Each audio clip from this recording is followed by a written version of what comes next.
नमस्कार विद्यार्थी मित्रांनो, पेशी आणि पेशी अंगक या धड्यातला एक छोटासा भाग म्हणजे दृश्य केंद्रकी पेशी आणि आधी केंद्रकी पेशी यामधला फरक. आता आपण जे काही पेशी आणि पेशी अंगक यांचा अभ्यास केला, हा सगळा अभ्यास हा दृश्य केंद्रकी पेशीतला केलेला आहे, ज्याला आपण युकॅरियोटिक सेल असं म्हणतो. पण मागच्या वर्षी इयत्ता 7वी मध्ये तुम्ही आधी केंद्रकी पेशीचा अभ्यास, जीवाणूंच्या पेशीतील रचनेचा अभ्यास केला, त्याला आपण म्हणतो आधी केंद्रकी पेशी आणि त्यालाच आपण प्रोकॅरियोटिक सेल असं म्हणतो. आता फरक काय आहे मग या दोघांमधला?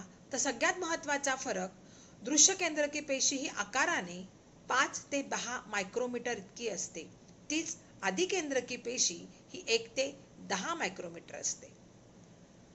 याच्यामध्ये दृश्य केंद्रकी पेशीमध्ये गुणसूत्र रचना जी असते किंवा गुणसूत्रांची संख्या जी असते ती एकापेक्षा जास्त असते, तर आधी केंद्रकी पेशीमध्ये ती एकच असते.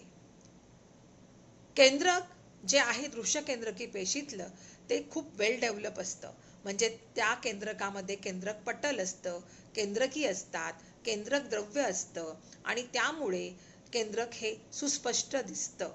पण तेच केंद्रक आधी केंद्रकी पेशीमध्ये हे व्यवस्थित दिसत नाही, ते वेल डेव्हलप नसतं आणि म्हणून त्याच्यामध्ये फक्त आपल्याला केंद्रक सदृश केंद्रकाचा भागच दिसतो. त्यानंतर दृश्य केंद्रकी पेशीमध्ये तंतुकणिका, लवके हे असतात, तर आधी केंद्रकी पेशीमध्ये हे आवरणयुक्त अंगके नसतात. म्हणजे आपल्याला आधी केंद्रकी पेशीचा अभ्यास जर केला तर आपल्याला त्याच्यामध्ये तंतुकणिका, लवके हे आढळणार नाहीत.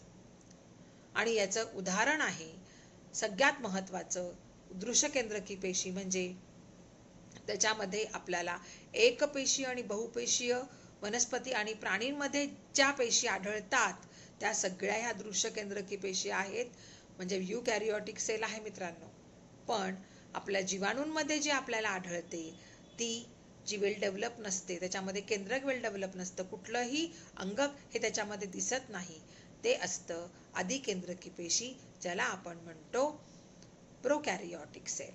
अशा पद्धतीने हे छोटासा भाग हा फरकाचा होता आणि तो मी तुम्हाला सांगितला.